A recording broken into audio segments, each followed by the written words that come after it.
Hi, hello, namaste. You're watching ABN Andhra Jyoti. This is me, Lucky. Some friendships make you rich. Rich అంటే ఆ status symbol కాదు, వీళ్ళు చూపించే friendship emotional richness అన్నమాట. ఒక loyalty కావచ్చు, ఫ్రెండ్షిప్ కావచ్చు, రిలేషన్షిప్ కావచ్చు, ఒక మంచి హ్యూమర్, ఈ అన్ని కలగలిపి ఒక బ్యూటిఫుల్ మూవీ మన ముందుకు రాబోతుంది. అదే అమీర్ లోక్. సో ఈ అమీర్ లోక్ చేసిన ఆ రచ్చ ఏంటి, అసలు వీళ్ళు చేసిన అల్లరేంటి, ఇవన్నీ తెలుసుకుందాం. సో రైట్ నౌ మనతో పాటు టీం ఉన్నారు. Let's talk. Hello, hi Ameer Log, ఎలా ఉన్నారు? మీరు ఎలా ఉన్నారు? చాలా చాలా బాగున్నాను. సో అమీర్ లోక్ స్టైల్లో హాయ్ చెప్పొచ్చు కదా మాకు.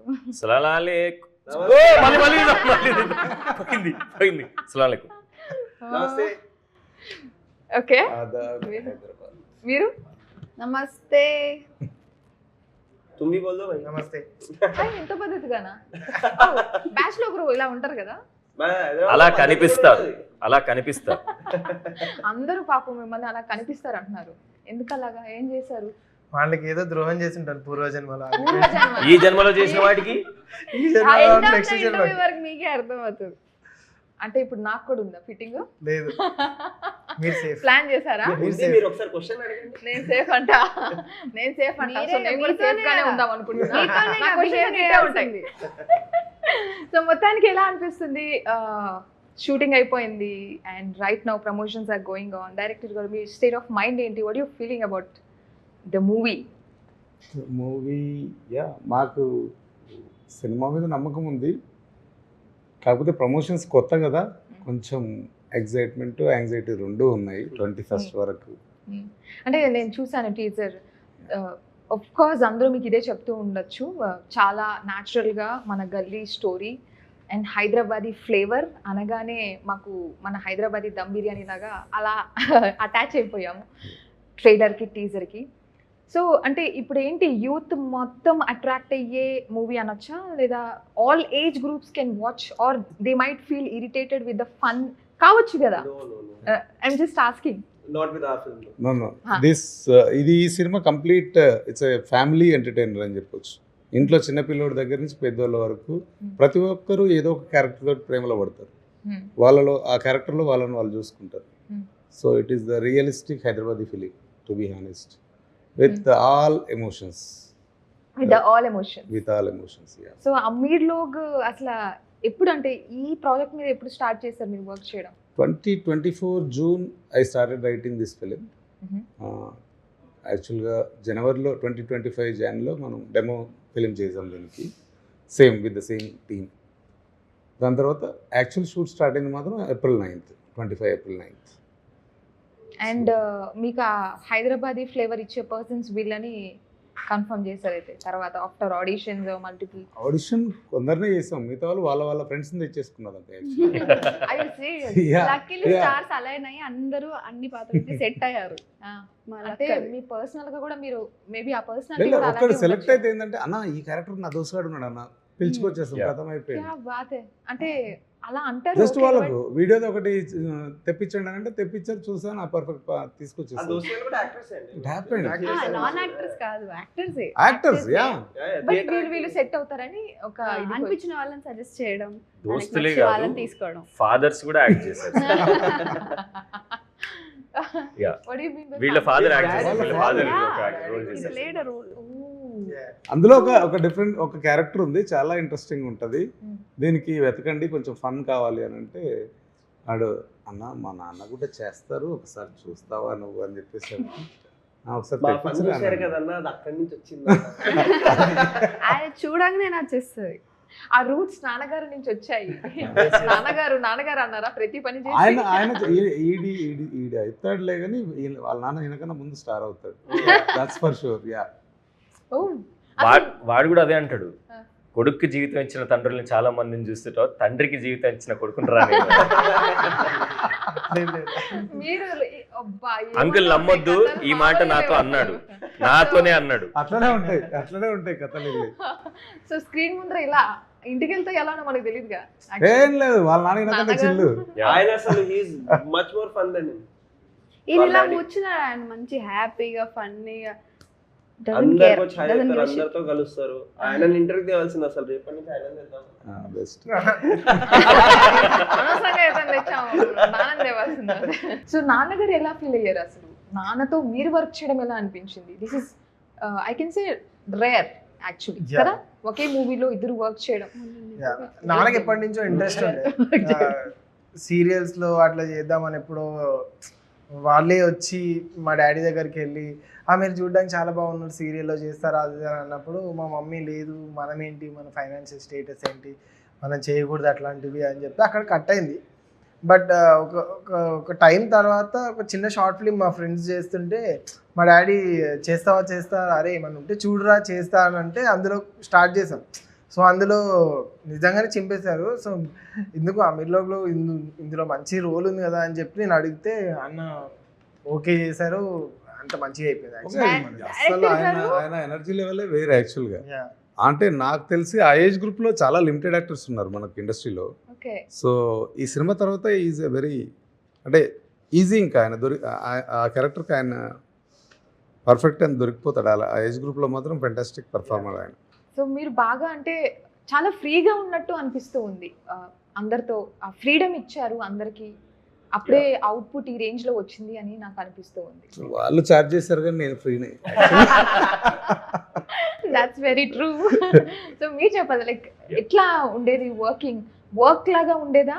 ఆల్రెడీ నేను విన్నాను వర్క్ లా ఉండేది కాదు అని. వర్క్ లాగా అయితే అస్సలు లేదు అని చెప్పలేను. బట్ అంటే the sole motto of everybody is to make the film. But దాంట్లో అది ఎప్పుడూ ఒక పనిలాగా అనిపించలేదు, చాలా ఫన్నీగా జరిగిపోయింది. అండ్ కథ కూడా అలానే ఉంటుంది. కథలో ఎక్కడ సీరియస్నెస్ కానీ మా కొట్టుకోవడాలు కానీ అవి ఏం లేవు. It's a very funny film, very easy film. So అక్కడ అంటే ఎస్పెషలీ మాకు జెల్ అవ్వడానికి కథ చాలా హెల్ప్ అయింది. సో ఆ కథలో రాసిన డైలాగ్స్ కానివ్వండి, ఉన్న సీన్స్ కానీ, it required us to be very friendly, be very friendly to each other. So వీడు ఇంతకు ముందు నుంచే ఫ్రెండ్స్, నేను ఈ సినిమా ద్వారా పరిచయం వీళ్ళకి. బట్ సినిమా స్టార్ట్ అయ్యి ఒక 2-3 days అయిపోయేసరికి జనాలు అందరూ ఏమనుకుంటున్నారంటే మేము ఎప్పటి నుంచో ఫ్రెండ్స్ అనుకుంటున్నారు. సో అంత బాగా జెల్ అయిపోయాం. అంటే మేము ముగ్గురం అనే కాదు, మా సినిమాలో మాతో పనిచేసిన వాళ్ళు వేద కానివ్వండి, యోగి అన్న, ఎవ్రీబడి సినిమాలో పనిచేసిన వాళ్ళు, బస్తీ వాళ్ళు కూడా మాకు చాలా క్లోజ్ అయిపోయినారు. Because we shot like nearly 30 days there. 30 days అంటే ఫ్యామిలీ అక్కడ we shot like 30 days there. చాలా బ్యూటిఫుల్ అనిపించింది. అంటే కెమిస్ట్రీ అంటే మేము ఆడిషన్ లోనే మాకు ఒక సీన్ అంటే ఆడిషన్ సెపరేట్ గా అయ్యాయి, కానీ మమ్మల్ని మా కెమిస్ట్రీ చూద్దామని చెప్పి ఒక ఆడిషన్ సీన్ చేసాం, ఒక సినిమా నుంచి ఒక సీన్. అక్కడే మేము ఒకసారి ఆ సీన్ చేయగానే మాకు అర్థమైపోయింది రైటింగ్ లోనే ఉంది ఆ కెమిస్ట్రీ అని, ఆయనకు కూడా అర్థమైపోయింది వీళ్ళు బాగా క్యారీ ఆన్ చేసేసుకుంటున్నారని. From the first moment I think the chemistry was there. Okay, అంటే నాకు ఒక డౌట్, ఇప్పుడు ఇది ఒక ఫ్రెండ్షిప్, ఫన్ ఇలాంటివి చూసాం కాబట్టి ఇవి జనరల్గా మన లైఫ్లో ఉంటుంది ఒక స్టేజ్లో. సో బికాస్ ఆఫ్ దాట్ ఇది చాలా ఈజీగా అయిందంటారా? బికాస్ ఆఫ్ ద స్టోరీ ఇది ఈజీగా అయిందంటారా, లేకపోతే what is that made? It's definitely the story. I think most of it was the story. Okay, but ఒకసారి అంటే ఎంత స్టోరీకి మనం క్రెడిట్ ఇస్తామో అంతే కో యాక్టర్స్ కూడా ఇవ్వాలండి క్రెడిట్. ఎందుకంటే నేను హరితో ముందు వేరే ఒక సినిమాలో పనిచేశాను, దానికి ముందే నాకు తను ర్యాపర్ అని తెలుసు. మేము ఆ సినిమాలో పనిచేయడంతో హరి కూడా ఒక ఫ్రెండ్ స్పేస్ ఇచ్చాడు నాకు. వి ఈజీలీ బ్రోక్ ద ఐస్. నాకు మనోజ్ వచ్చిన తర్వాత నేను హరి గారితో నాకు ఇంకా గుర్తు, మనోజ్తో సీన్ చేసే ముందు అనుకున్నాను we third person now, how do I break the chemistry అని. But that's where the story came in and that's where it very clearly defined who's what, ఎవరు ఏం చేస్తారు ఇందులో అని, ఎవరు ఆపుతారు ఈ చిల్లర పనులని, ఎవరు నెగటివ్గా ఉంటారు, ఎవరు అసలు ఏం పట్టించుకోకుండా వెళ్తారు, అది చాలా క్లియర్గా ఉన్నాయి అవి. And Manoj's character is somebody who makes us responsible a little bit amongst the three of us. And Veda's character is nature of the characters are also very helpful to make this harmony work. Yes. అంటే ఇప్పుడు Hyderabadi boys వాళ్ళ రచ్చ కొంచెం idea ఉంది, because అక్కడక్కడ సినిమాలలో చూసాం ఇలాంటి concept, little bit of touch అయితే ఉంది.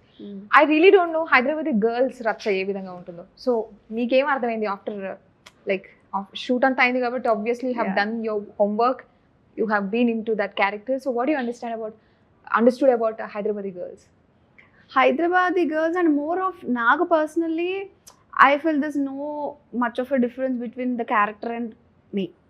అంటే దే ఆర్ మచ్ కమాండింగ్ ఉంటుంది, ఒకటి ఒక కంట్రోల్ ఉంటుంది, ఒక అథారిటేటివ్ ఇది ఉంటుంది. At the same time they are most loving, most responsible and happy chill girls అని నాకు అనిపిస్తుంది. And my character reflects the same. అది she fights, she stands for her and whatever she believes in, and she stands against whatever she doesn't believe in. So it's a very strong representative of today's modern women ani nenu anukuntunna. Boys gang లో మీరు ఒక్కరే ఫీమేలా? Yeah. Okay, so in real life కూడా అలాగే ఉంటుందా మీది friendship, లేకపోతే ఎట్లా? అట్లేం లేదండి, అంటే ఆల్ మిక్స్డ్ ఫ్రెండ్స్ ఉన్నారు నాకు. Okay, so yeah. సో అంటే ఎలా అనిపించింది మరి వర్క్ లో, ఎలా అనిపించింది? Because only female in the group I can say, is it? Yeah. Kada? Most of the time I am the only one. ఎట్లా అనిపించింది? How did you felt? అంటే నేను అనుకున్నా యాక్చువల్లీ స్టార్టింగ్, అరే నేను ఒక్కదాన్నే ఉన్నా ఎలా ఉంటుందో అన్నట్టు అనిపించింది, కానీ పెద్ద డిఫరెన్స్ ఏం లేదు. నేను I tagged along, I had my fun. కొన్ని జోక్స్ అర్థమైతే కొన్ని కావు, అవి అర్థం చేసుకోవడానికి ట్రై చేస్తుంటాను. అలానే నాకు టైం అయిపోయింది. అంటే పెద్ద డిఫరెన్స్ ఏం లేదు. I'm very comfortable, very happy. Sets లో చెప్తుంది. అదే నాకు సెట్స్ లో చెప్తున్నా, అర్థమే. సినిమాలో థ్యాంక్స్ ఫర్ ద క్లారిటీ, మన ఆడియన్స్ అవసరం. సినిమాలో ఐఎమ్ యాక్చువల్లీ హ్యాపీ. కొంచెం ఉంటుంది కదా, ఓన్లీ అమ్మాయి అయితే you know the focus and character బెటర్గా అర్థమవుతుంది, కొంచెం డైల్యూషన్ లేకుండా. పోస్టర్స్ ఇవన్నీ మీరు చూస్తే అది ముగ్గురు అబ్బాయిల కథలో ఉంటుంది, కానీ మీరు సినిమా చూసిన తర్వాత it can look like a female oriented film also. Okay, females కూడా కనెక్ట్ అయిపోతారు తన Very character. much with yeah very relatable character నాది. నలుగురు లీడ్స్ అని చెప్పొచ్చు, ఫీమేల్ లీడ్స్ అని చెప్పొచ్చు. Oh, they will drive the story. Okay, they very strong women we have shown in this film. So మీరు Actually women are strong. No, actually women are strong. We try to show We showed it as it is. Yeah, so మీరు మీ engage లో బాగా చేసిన fun ఏంటి? అంటే still your, మీరు ఇంకా fun చేస్తున్నారంటే that's fine, but me teams లేదు, ఇందాకే చెప్పారు అన్న, నా ఎనర్జీని పెంచారు, నా ఏజ్ ని తగ్గించారు అని చెప్పేసి మా గురించి. మ్యాచ్ చేయడానికి కాస్త కలర్ కూడా ఇస్తాం. ఏంటి అసలు ఫన్ మెమరీస్ షేర్ చేస్తారా? కష్టం, ఫన్ గుర్తుండదు కదా, రోజు ఫన్ ఏదో ఒక బ్యూటిఫుల్ మెమరీ ఉంటుంది కదా మనం ఎంగేజ్ లో సమ్ అల్లరి బాగా చేస్తుంటాం కదా. అంటే ఈ ప్రమోషన్ దీంట్లో పడి కొంచెం నేను అనుకున్నాను మీరు బాగా, అంటే ఇవి చాలా ఎక్కువ చేసి సినిమా వరకు వచ్చేసింది అనుకుంటున్నా. I felt like that. లేదు, యాక్చువల్గా నేను I was very serious till 2020 వరకు. I was serious in to my architecture. So an architect. 2020లో ఏదైతే లాక్డౌన్ అయిందో, ఒక 60 days I had to stay in my village where I explore this cinema. I started exploring cinema actually. అంటే చాలా different profession కదా, complete different profession. Yeah, so passion oriented towards cinema. అంతే. So అది మిమ్మల్ని ఎంత దూరం తెచ్చింది. సో రాగానే ఒక మంచి you know very connecting soulful content తో వచ్చారు. అదే 2020లో నేను మన రీజనల్ సినిమా బాగా హిట్ అవుతున్నాం because of OTTs. So lockdown వల్ల అప్పుడు మనం చాలా ఎక్కువ రీజనల్ సినిమాకి ఎక్స్పోజ్ అవ్వడం వల్ల మన దగ్గర కూడా చాలా కథలు ఉన్నాయి కదా, మన దాంట్లో కూడా చెప్పొచ్చు కదా అని ఒక స్ట్రాంగ్ గట్ ఫీలింగ్ వచ్చింది నాకు. అసలు యాక్చువల్గా రాసుకుందాం అనేంత వరకే, సినిమాకి రాయాలనే కోరికతో స్టార్ట్ అయింది. ఒక 3 years తర్వాత డెఫినెట్గా ఇది మనం తీస్తే బాగుంటుంది రాసుకున్న కొన్ని ఐడియాస్లో this was the best to start with అని చెప్పేసి నాకు. సో యాక్చువల్లీ చెప్పాలంటే థియేటర్స్ వరకు ఆడియన్స్ రావాలంటే సినిమాలో మామూలు ట్విస్ట్లు, టర్న్లు, లేకపోతే కథలో ఆ జెలెక్స్ ఉండాలి. నాకు తెలిసినంత వరకు అంటే ఇప్పుడు OTT ప్లాట్ఫామ్స్ అంతా ఈజీగా అందరినీ అక్కడే కూర్చొని పెట్టేస్తున్నాయి, ఇంట్లోనే మీరు చూస్తున్నారు. సో వాట్ అమీర్లో can make a difference to bring the audience? అంటే సినిమా అనేది కమ్యూనిటీ ఎక్స్పీరియన్స్ అండి. అది మనం మొదటి నుంచి మనం చూసిన ఫిల్మ్స్ రిలీజ్ అయ్యేవి కూడా ఎందుకు మనం పెద్ద స్క్రీన్ లో పెట్టి అంతమంది వచ్చి కూర్చొని చూస్తారంటే ఇట్స్ కమ్యూనిటీ ఎక్స్పీరియన్స్.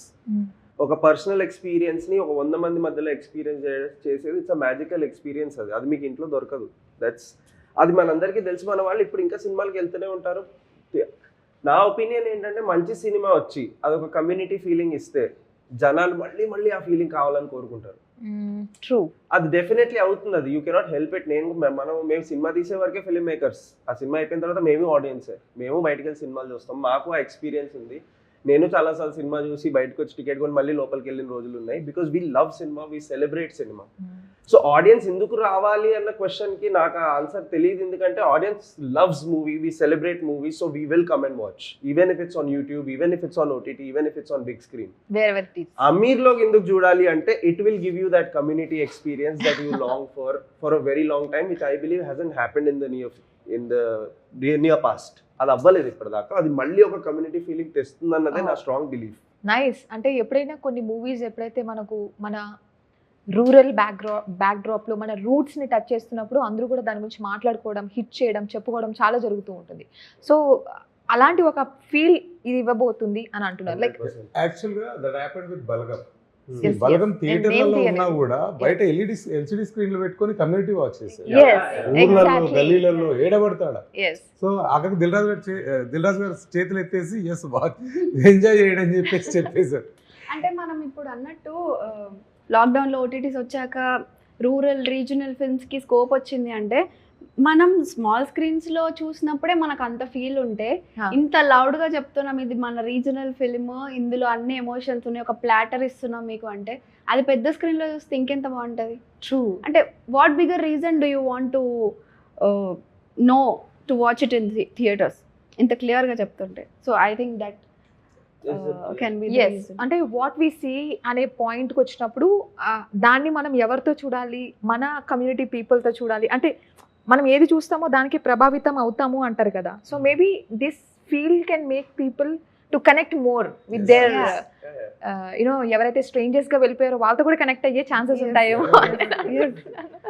బట్ ఇప్పుడు చూస్తున్నాము టోటలీ లైఫ్ చాలా చేంజ్ అయిపోయింది మీ దగ్గర. లైక్ కాంపిటీషన్, కెరియర్లో ఏదో చేయాలి, ఎంత చేసినా తక్కువే అనిపిస్తూ ఉంటుంది. సాటిస్ఫాక్షన్ రాదు, ఫన్లో రాదు, కెరియర్లో రాదు, రిలేషన్షిప్లో కూడా రాదు. But what you think like ఇప్పుడు జనరేషన్ ఏం మిస్ అవుతుంది, అది రియల్ రూట్స్లో ఏం మిస్ అవుతుంది అంటారు? ఆగి మనకున్నది ఒకసారి ఫీల్ అవ్వండి. యూ విల్ నో మనం ఎంత గ్రేట్ఫుల్గా ఉండొచ్చు అన్నది తెలుస్తుంది. అంటే ఇప్పుడు మనకు 100 ఉంటే 1000 కోసం పరిగెడతాం, 1000 ఉంటే 1,00,000 కోసం పరిగెడతాం. You always want to chase something. But once just stop. నీ దగ్గర ఉన్నది నువ్వు ఒకసారి చూసుకో, హ్యాపీగా ఫీల్ అవ్వు. అండ్ ఐ థింక్ ఆ ఫీలింగ్ చాలా ఈ పరిగెత్తే నేచర్ని చాలా కామ్ డౌన్ చేస్తుంది అని నాకు అనిపిస్తుంది. అంటే this is what I have experienced in my own life. And మనకి యాక్చువల్గా ఏం కావాలి, what you need and what you want అనే డిఫరెన్స్ తెలుస్తుంది. So that is what I feel. And నేనేమనుకుంటా అంటే ఈ టైమ్స్ లో, ఈ ఫాస్ట్ టైం మీరు చెప్పినట్టు ఎంపతి అనేది చాలా మిస్ అయిపోతుంది. మంచిని అర్థం చేసుకోవడం అనేది. మా కాసుల కళ పాటలో ఒక వెరీ బ్యూటిఫుల్ లైన్ ఉంది, నీలాగే అందరూ నీ చుట్టూ పెట్టే కళలన్నీ ఇంటికి తాకట్టు అని. సో అంటే everybody comes with a baggage. Plus నువ్వు చేసే ఏ పనిలో అయినా నీకు హెల్ప్ చేసే వాళ్ళు ఎవరెవరో ఉంటారు నీకు తెలీదు. మేము షూట్ చేసేటప్పుడు కూడా మేము షూట్ చేసింది బస్తీలో. సో దేర్ ఆల్ వాళ్ళకి ఎవ్రీడే పని చేస్తేనే ఎవ్రీడే డబ్బులు, లేదంటే ఆ రోజు పని చేయకపోతే ఆ రోజు డబ్బులు లేవు. సో మేము ఒక చిన్న గలీలో షూట్ చేస్తున్నాం. అక్కడ వాళ్ళు ఏంటంటే మన వడియాలు తయారు చేస్తారు, వడియాలు తయారు చేసి అమ్ముతూ ఉంటారు అనమాట. సో వాళ్ళు ఆ వడియాలు తయారు చేశాక బయట ఎండలో ఆరబెట్టాలి. సో వాళ్ళ ఇంటి పైన ప్లస్ ఆ రోడ్ మీద అలా గంపల్లో వేసి ఆరబెడతారు. మేము అక్కడ షూట్ చేసేటప్పుడు ఐ థింక్ ఆయన ఒక 75-80 ఉంటారు. ఆయన ముసలాయన, ఆయనే చేస్తూ ఉంటాడు ఆ పని అంతా. సో ఆయన బయటికి వచ్చి మీరు షూటింగ్ చేసుకునేటప్పుడు నాకు చెప్తే నేను నా సామాన్ తీసుకెళ్ళి లోపల పెట్టుకుంటాను, మీ షూటింగ్ అయిపోగానే నేను తెచ్చి మళ్ళీ ఆరబెట్టేసుకుంటా అన్నారు. సో అంటే ఆ ఏజ్లో ఆయన కష్టపడుతూ కూడా వేరే వాడి పని గురించి ఆలోచించిండు ఆయన. బట్ నాకు తెలిసి మన దగ్గర అంత టైం లేదు, చాలా తక్కువ టైం ఉంది మన దగ్గర. మనం అరే అనుకుంటాం కానీ అసలు వాడికి ఏం కావాలని మనం ఆలోచించాం.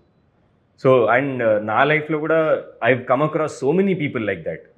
And yeah, I'm very thankful to all of those people who stood up for me and helped me during my hard times. And Amirloglo beautiful na favorite apart from the Hyderabadi hava fun idanta apart from that chala sensitive topics like responsibility, kindness, empathy than cheppinattu and biological relationships ఏం లేకుండా ఆ relationships ఎంత బ్యూటిఫుల్గా ఉంటాయి, అవి ఒకరి లైఫ్ని ఎంత మారుస్తాయి, ఎంత ఇంపాక్ట్ చేస్తాయి అని పెద్ద పెద్ద బోధనలు లేకుండా చాలా అంటే ఎంత మొండి వాళ్ళకైనా అరే కదా నిజమే కదరా బై అని అనిపించే టైపులో కన్వే చేస్తారు. అంటే ఇట్స్ నథింగ్ లౌడర్. సో అంతే హ్యాపీగా స్వీట్గా కంఫర్టింగ్గా. యాక్చువల్లీ అదే కావాలి. ఇప్పుడు మీరు లౌడ్గా చెప్తే ఎవరు వినే స్టేజ్లో లేరు, వెళ్ళిపోతారు. ఎంత లౌడ్గా చెప్తే నేను అంత వినను అన్న యాటిట్యూడ్ డెవలప్ అవుతుంది. ఇప్పుడు ఎందుకు వినాలి? I know everything right. I know everything. నాకు ఈ రూట్స్ తెలుసు, బేసిక్స్ తెలుసు, కైండ్నెస్ తెలుసు, బట్ యాక్ట్ చేయడం రాదు. That is what people are like most of them. I don't want to comment, like most of them నాకు అలాగే అనిపిస్తారు. మీరు చెప్పారు కదా లైక్ ఇలా ఉండట్లేదు జనాలు అంటే empathy. People know all these things, వాళ్ళకి వచ్చేదాకా తెలియదు వాళ్ళకి. వాటిని తెలుసు కానీ టైం లేదు ఎవరికి, టైం లేదు. మనం the world has become so competitive. అసలు మనం మన గురించి తప్ప పక్కల గురించి పట్టించుకోవడం మానేసాం. క్వశ్చనింగ్ ఎక్కువ అయిపోయిందండి. ఇప్పుడు ఇలా ఉంటే బాగుంటుంది, ఇలా ఉంటే చేస్తారంటే ఎందుకు చేయాలి? Tell me the reason. ఇప్పుడు ఎందుకు ఇలా, ఇప్పుడు వీడికి నేను ఎందుకు హెల్ప్ చేయాలి, నేను ఎందుకు ఎంపథైజ్ అవ్వాలి అంటే కొన్నిటికి నీకు ఎమోషన్స్కి రీజన్స్, లాజిక్స్ ఉండవు. That is human nature. అది హ్యూమన్ బిహేవియర్లో అదొక పార్ట్. నువ్వు ఎందుకు అని క్వశ్చన్ చేస్తే సొంత ఎక్స్పీరియన్స్ అయ్యే వరకు నీకు ఆ లెసన్ నీకు అర్థం అవ్వదు. అది that is what I said now. Like నీకు సెల్ఫ్ పెయిన్ వచ్చినప్పుడు you understand okay others pain. అది అంటే what I'm trying to say is నువ్వు ప్రతిసారి దెబ్బ తాకించుకొని నువ్వు ఒక లెసన్ నేర్చుకునే అవసరం ఏముంది? కొంచెం కొంచెం వినే నేచర్ ఉంటే, ఎదుటి వాళ్ళు చెప్పేది ఒకసారి విందాం, కన్సిడర్ చేద్దాం. మన పెద్దవాళ్ళైనా సీనియర్స్ అయినా ఎవరైనా వాళ్ళు తెలిస్తేనే చెప్తారు. ఊరికే నువ్వు ఇజ్జేరా అజ్జేరా అని చెప్పడానికి వాళ్ళకి ఏం పనిలే కదా కొంచెం. సో యా, అన్నీ నువ్వు దెబ్బ తాకించుకొని నేర్చుకోవాలంటే fine, that is one option. But there is other options too. కొంచెం వింటే అర్థమవుతుంది, ఈజీయే. ఎస్. సో నాకు అర్థమైంది ఏంటంటే అమీర్ లోగ్లో చాలా ఫన్ ఉంది, చాలా విషయాలు ఉన్నాయి, కానీ it's a very responsible fun అని అర్థమైంది. Very easy going philosophy. నీకు చెవి పట్టి చెప్తున్నట్టు ఉండదు. ఇంకోటి ఇన్ ద రీసెంట్ పాస్ట్ మీరు సినిమాలు చూస్తుంటే there always to bring us together in many films that we see there is an external enemy. ఆ ఎనిమిని చూపించి మనం వాడితో ఫైట్ చేస్తున్నాం అన్న దాంట్లో కమ్యూనిటీని దగ్గర తెచ్చే సినిమాలే ఉన్నాయి, కానీ మా దాంట్లో ఎనిమి ఎవరు లేరండి. మనలో మన డిఫరెన్సెస్, మనలో మన డైవర్సిటీస్, మనలో మన ఉన్న యూనిక్నెసెస్ ని మేము సెలబ్రేట్ చేస్తున్నాం. అండ్ అలాంటి సినిమా ఇప్పుడు చాలా టైం వరకు నాకు తెలిసి రాలేదు. ఒక maybe in the 90s early 2000s లో ఇలాంటి సినిమాలు వచ్చేవి వేర్ మన ఇండియన్ డిఫరెన్సెస్ ని వాళ్ళు చూపించి హైలైట్ చేసి the community would come together. కానీ మధ్యలో ఎక్కడో it faced out and I feel Ameer Log is that film which is coming again which is talking about that. Oh my god, thank you so much. మీరు ఇన్ని చెప్పినా కూడా ఈ point చాలా important, which is I'm so like happy and eager to చిన్న example. Generally ఇప్పుడు మనం ఏదైనా ఎవరికైనా చెప్తే క్వశ్చనింగ్ అనేది చాలా వస్తుంది. కానీ ఇప్పుడు జనరల్లీ మన చిన్నపిల్లలు కానీ టీనేజర్స్, మన ఏజ్ గ్రూప్ ఉన్న వాళ్ళు మనతోనే మనకి కొంచెం నచ్చిన అన్ననో అక్కనో ఆర్ బావ హూ ఎవర్ ఇట్ ఇస్ మనతోనే ఒక సిట్టింగ్లో ఒక పార్టీ లాగా కూర్చొని ఒక గ్లాసెస్ వేర్ తాగుకుంటూ అట్లా కాదురా ఇట్లా అంటే అరే అన్న చెప్తుండు కదా కరెక్టేనేమో, సర్లే ఒకసారి చూద్దాం ఇష్టం లేకపోయినా అని అట్లీస్ట్ వింటారు. సర్లే ఒకసారి ట్రై చేయాలి అని అంటారు. సో అది ప్యార్సే అర్థమయ్యేలాగా చెప్పే సబ్జెక్ట్. సో మొత్తానికి అమీర్ థాట్స్ నాకు చాలా బాగా నచ్చాయి. Thank you so much for bringing such a beautiful movie content screens లో, అండ్ అడ్వాన్స్ గా మీకు congratulations. Thank you so much. So ఇది వాళ్ళ special interview. Keep watching ABN.